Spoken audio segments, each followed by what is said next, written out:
Hey everybody, today we're going to talk about DNA structure and function.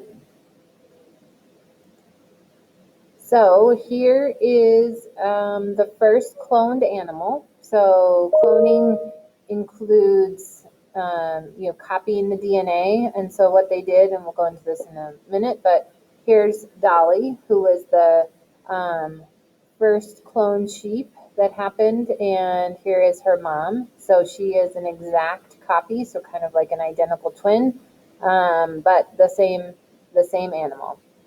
Pretty amazing. So, what are some impacts and issues? So the risk of defects in clones is huge. So I think to get Dolly, there were 230 mistakes, defects, so other dollies that didn't make it. So you can imagine that in humans, there's no room for 238 mistake clones of humans. So it's at this point, people we're not good at enough at it, and then ethically, think about. I don't know if you guys saw the movie The Island, but anyway, it was a bunch of clones on an island who were raised for organs for their people they were cloned from. So cloning humans is definitely not something, hopefully it's happening right now, but who knows.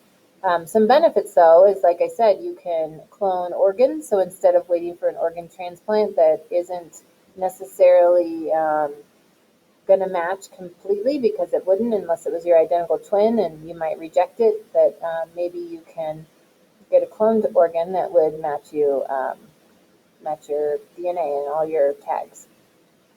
So here's some examples of some cute little cloned animals. So Cece the cat, here's some pigs. These are monkeys or primates, and so this was huge when these were cloned because they're super close to humans. Coyote, camel, there's lots of things that have been cloned. So I want you to jot this down in your notes. I'll explain it, and then you can pause the video and jot this down in your notes. So how exactly are animals cloned?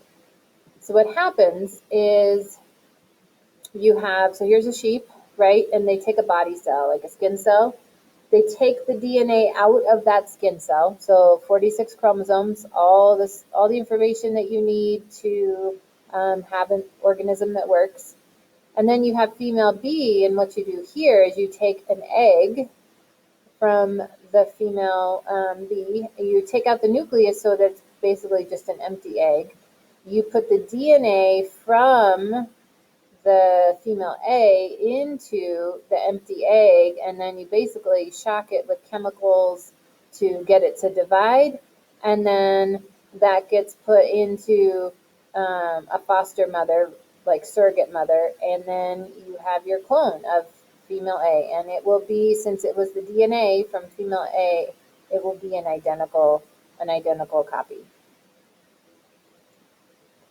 So here is a picture of DNA that I want you to pause and draw in your notes. Some things to make sure you label, because you're going to be making your own DNA structure here, model in a little bit, is that you need to label the phosphate, you need to label the sugar, and you need to label the nitrogen base, the A, T, C, and G. You also need to make sure you label your hydrogen bonds. So if you notice DNA is double-stranded, you should have learned that in your biology class. Down here you can see a nucleotide consists of a sugar, a phosphate, and a nitrogen base. So this whole thing right here is a nucleotide. This whole thing right here is also a nucleotide. Let's see if I can write on it. Oh, probably not. Anyway, and the two sides of DNA are connected by hydrogen bonds. Now, hydrogen bonds are not very strong, so you can kind of jot that down. So when DNA replicates, we split the two strands apart, and it's pretty easy to split them apart. These bonds, all these other lines, are covalent bonds, and those are much harder to break. So when we replicate DNA, or when we want to make proteins, We just split the DNA down the middle. The other thing to notice is that DNA is double-stranded. These strands are running what's called anti-parallel. So parallel, right, they're running in the same direction, but anti-parallel means they're running in opposite directions. So if you have one strand that's going this way, if you notice, the other strand is going this way. So the easiest way to see this is that if you look at these sugars, right, the top of this pentagon are facing up, and then over here, the top of the pentagon is facing down. So make sure that you label that the right way, and so then there would be different. They're going in different directions. Okay, so jot that down. Draw this picture. Pause if you need to. So what's the function of DNA? So DNA is the instructions for making proteins. And if you look at yourself in the mirror, all you see is proteins. Proteins are structure of your cells. Proteins also run all the reactions in your body, so they're super important.